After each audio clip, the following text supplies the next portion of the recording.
America Israel యుద్ధంలో Iran ఓడిపోవాలి, Israel గెలవాలి, America మరోసారి సూపర్ పవర్గా నిలిచిపోవాలి. ఇది ఇండియన్ మీడియా కోరుకుంది. యుద్ధం మొదలైన మొదటి రోజుల్లో ఇరాన్కు వ్యతిరేకంగా చర్చలు. ఎవరో సోకాల్డ్ మేధావులు, యుద్ధరంగ నిపుణులు, రాజకీయ విశ్లేషకులు ఇరాన్ 2 రోజుల్లోనే ఓడిపోతుందంటూ వార్తలు. దానికి ఇండియన్ మీడియా వత్తాసు. ఎందుకో తెలీదు. అమెరికా అంటే భయమో, సొంత దేశంలో ప్రభుత్వానికి భయపడో. కారణమేంటో ఇరాన్ ఓడిపోవాలని కోరుకున్నారు. కానీ ఇరాన్ ఓడిపోలేదు. అసలు గెలిచిందా, ఓడిపోయిందా, అమెరికా గెలిచిందా, ఇజ్రాయెల్ గెలిచిందా పక్కన పెడితే ఇండియన్ మీడియా మాత్రం ఓడిపోయింది. 15 రోజుల పాటు ఇరాన్కు వ్యతిరేకంగా వీళ్ళే యుద్ధం చేస్తున్నట్టుగా వార్తలు నడిపిన ఇండియన్ మీడియాలో ఇప్పుడు మార్పు వచ్చింది.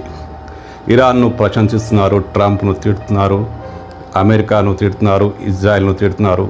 ఇరాన్ ఒక శక్తివంతమైన దేశంగా రూపొందని కొనియాడుతున్నారు. అంటే ఎవరు గెలిచారు భయ్యా? మొదట్లో ఎందుకు వ్యతిరేకించారు? మతం కారణమా? సొంత దేశంలోని ప్రభుత్వం కారణమా? అమెరికా అంటే భయమా? ఇరాన్ ఓడిపోవాలంటూ అలాంటి వార్తలే వేసి జనాల్ని పిచ్చోళ్ళని చేసి ఇప్పుడెందుకు రూటు మార్చారు?